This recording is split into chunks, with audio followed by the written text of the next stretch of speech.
Nos dijeron que la robótica de la era 2026 resolvería el misterio del MH370. En cambio, se gastaron $100 millones para demostrar que un Boeing 777 puede esfumarse por completo, sin restos, sin respuestas, nada. Pero la verdadera pregunta no es el océano, es si las matemáticas en las que confiamos para encontrar este avión fueron una mentira desde el principio. Entonces, ¿por qué terminó la búsqueda multimillonaria del vuelo MH370? Capítulo 1.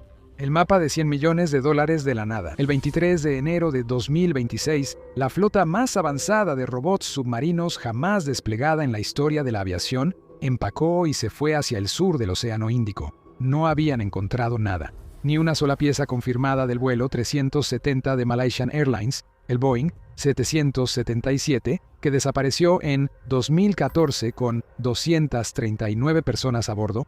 A lo largo de los años, los equipos de búsqueda han cartografiado un área aproximadamente del tamaño de Grecia, 54.000 millas cuadradas del océano más hostil de la Tierra, olas que empequeñecen a los barcos, corrientes que pueden arrastrarte millas fuera de curso, un clima tan violento que puede detener incluso los sistemas autónomos. Pero los enormes vehículos submarinos autónomos de Ocean Infinity no eran máquinas ordinarias. Se sumergían a casi 20.000 pies de profundidad, lo suficientemente profundo como para apilar 13 edificios Empire State uno sobre otro.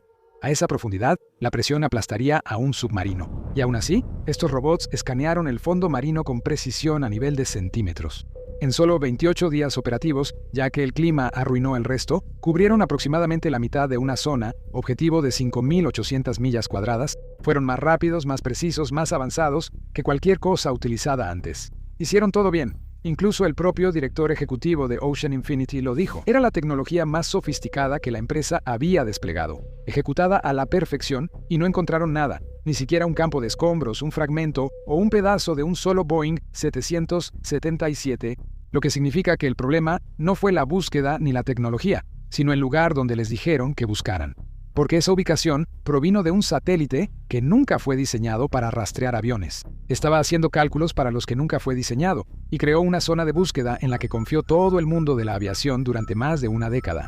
Capítulo 2. La crueldad de la claridad. El 8 de marzo de 2026, el director ejecutivo de Ocean Infinity, Oliver Plunkett, emitió un comunicado. Simplemente coincidió con el 12º aniversario de la desaparición del MH370 fue, según los estándares de los comunicados corporativos sobre fracasos catastróficos, notablemente moderado.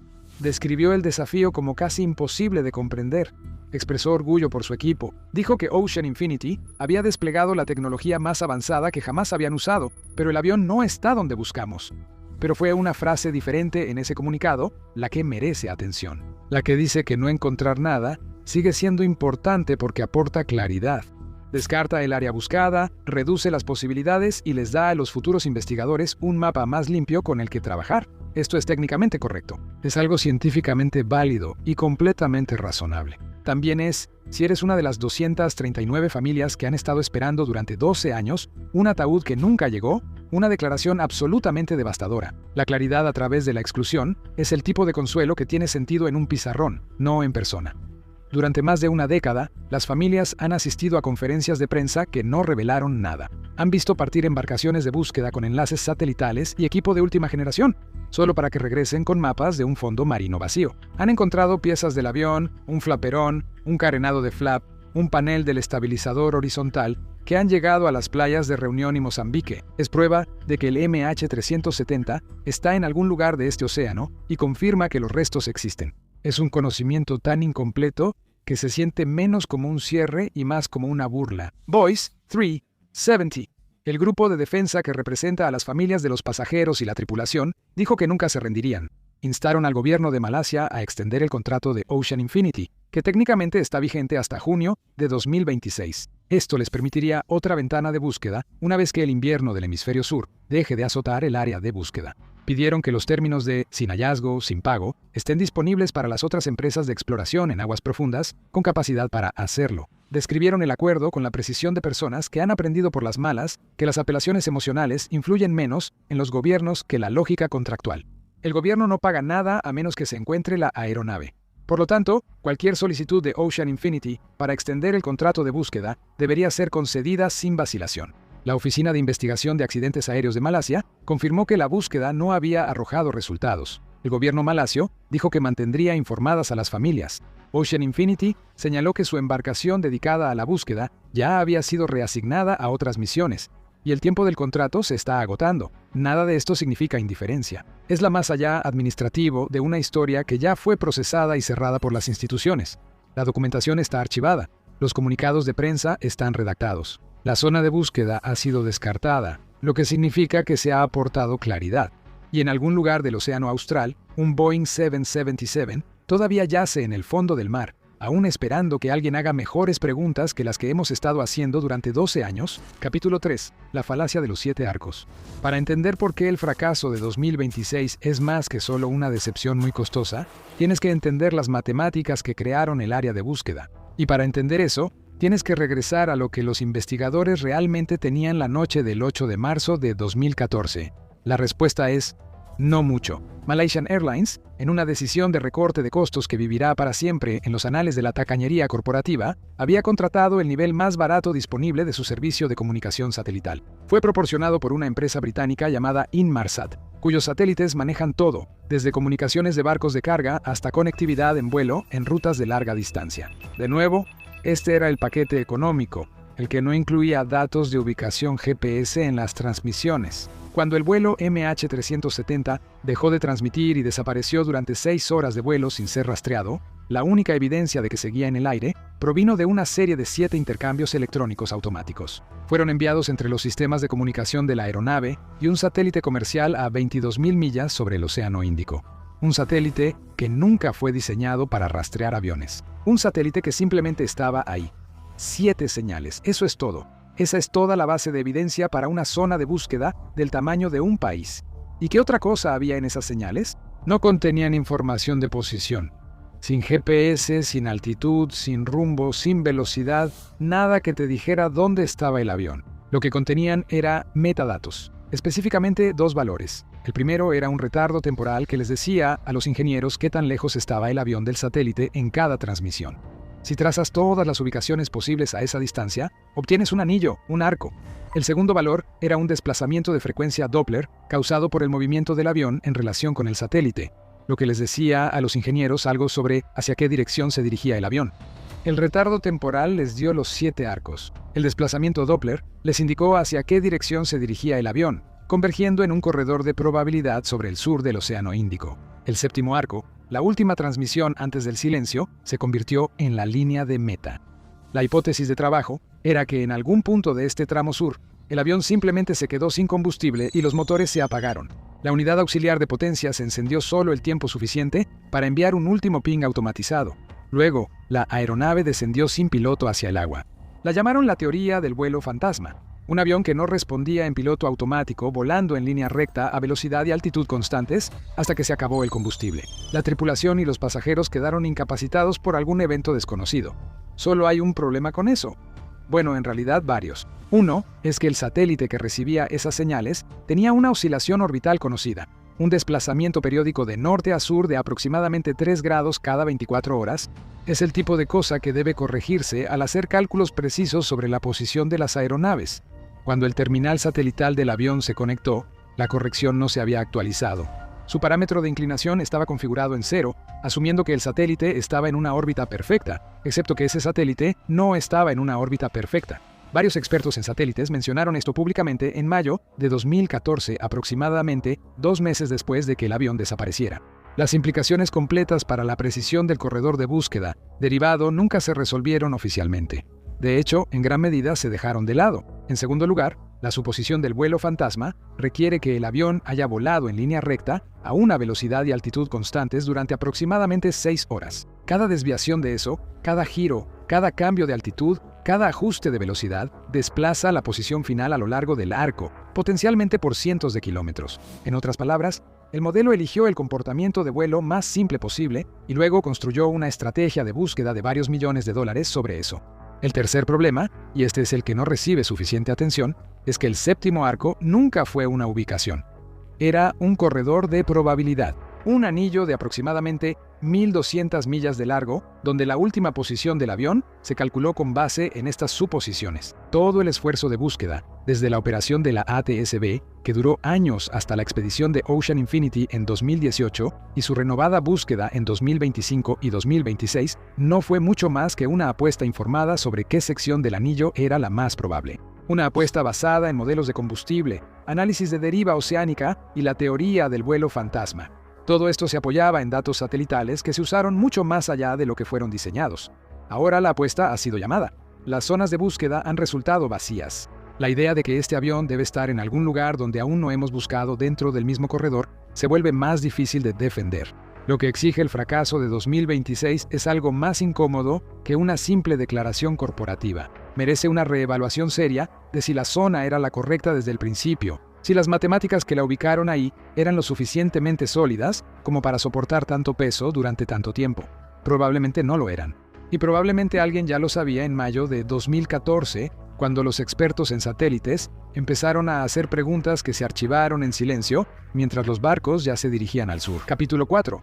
Sombras en el abismo. Hay otro factor que casi nunca aparece en los titulares. No exime a los funcionarios de búsqueda de su responsabilidad, pero es algo que deberíamos tomar en cuenta. El fondo del océano no es un estacionamiento.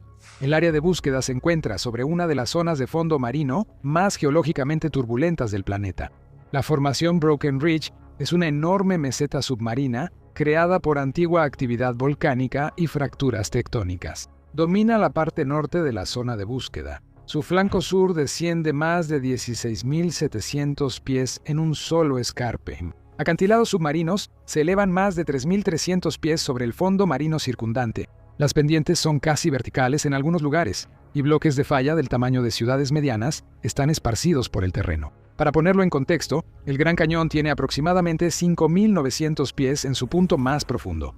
Este terreno tiene un relieve vertical comparable en múltiples lugares. Y eso es en una zona que, antes de este accidente, nunca había sido cartografiada con una resolución útil.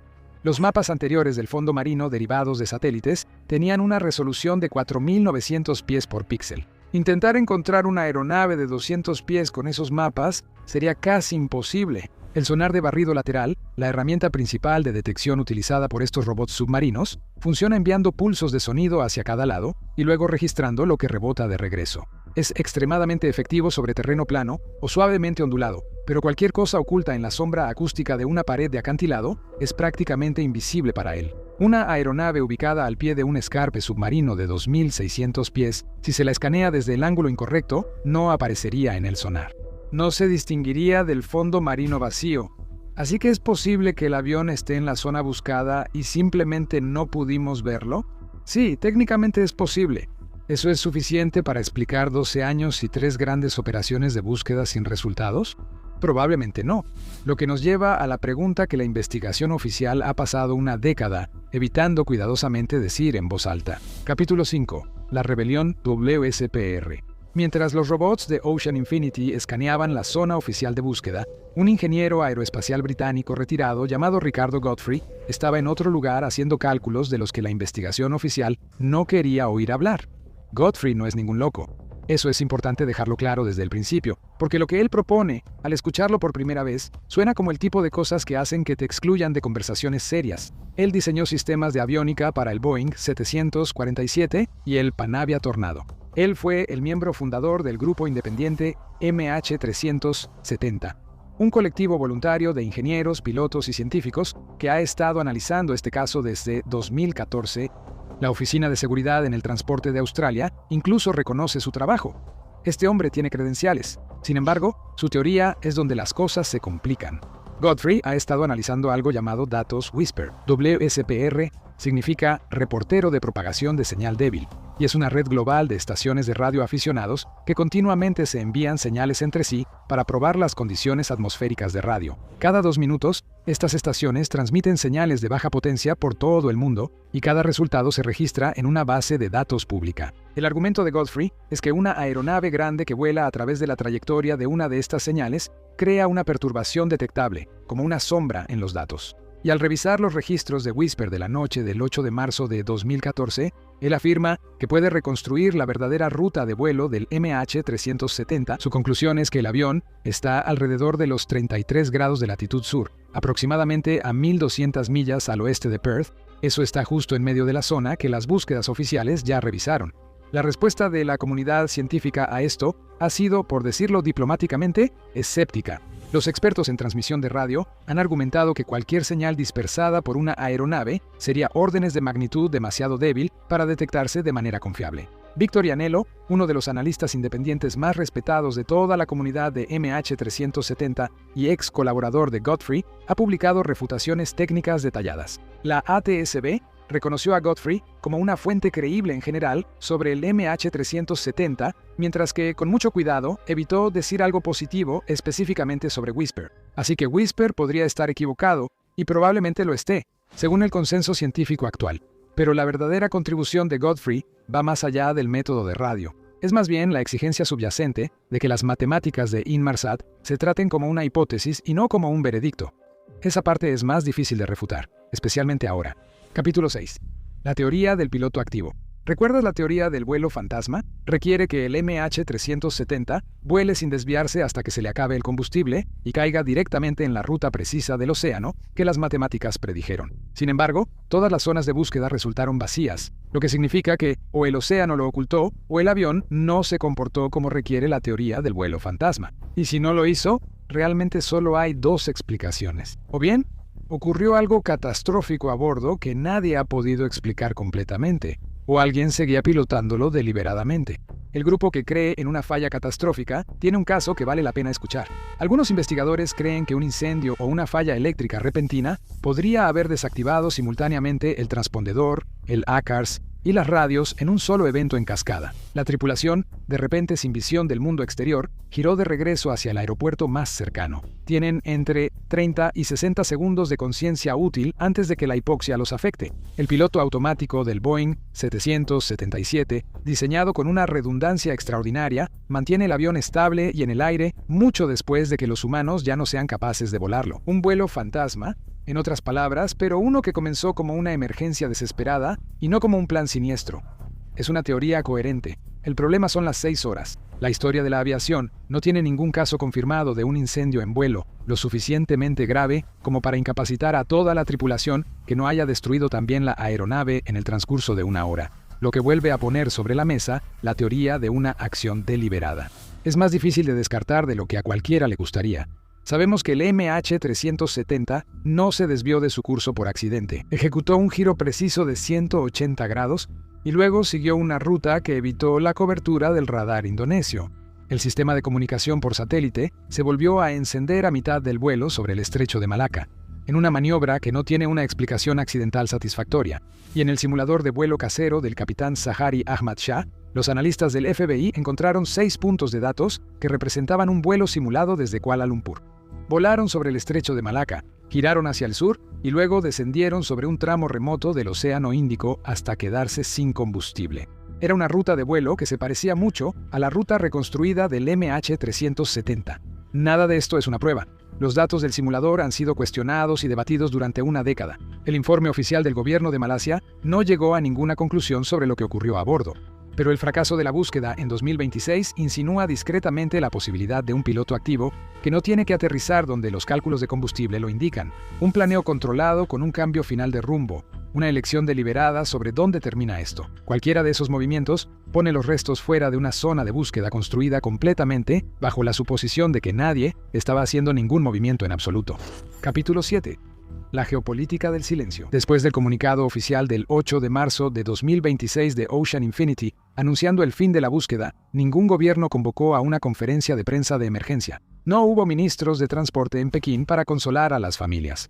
El gobierno de Malasia y su oficina de accidentes aéreos dijeron que mantendrían informadas a las familias sobre cualquier novedad. Y así, un misterio de 12 años y $250 millones se procesa administrativamente hasta quedar en silencio. El silencio tiene cierto sentido político si estás dispuesto a seguir el dinero y la vergüenza. Malasia pasó años manejando una historia que expuso brechas catastróficas en su control de tráfico aéreo, en el monitoreo de su radar militar y en su respuesta inicial. Solo la búsqueda conjunta internacional liderada por la ATSB costó un estimado de $200 millones australianos. China perdió a 153 de las 239 personas a bordo y tiene una relación diplomática compleja con Malasia que precede y perdurará mucho después de esta tragedia. Nadie en ninguna de esas mesas tiene un incentivo fuerte para financiar otra búsqueda que podría volver a terminar sin resultados.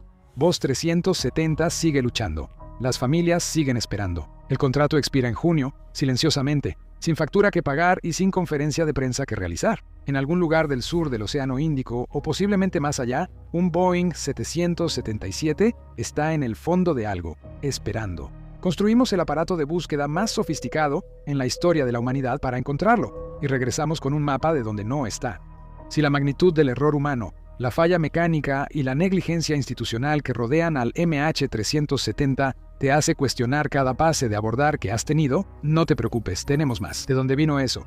En los desastres aéreos más locos en la historia de la humanidad, tu miedo a volar nunca será el mismo. O mira este video en su lugar.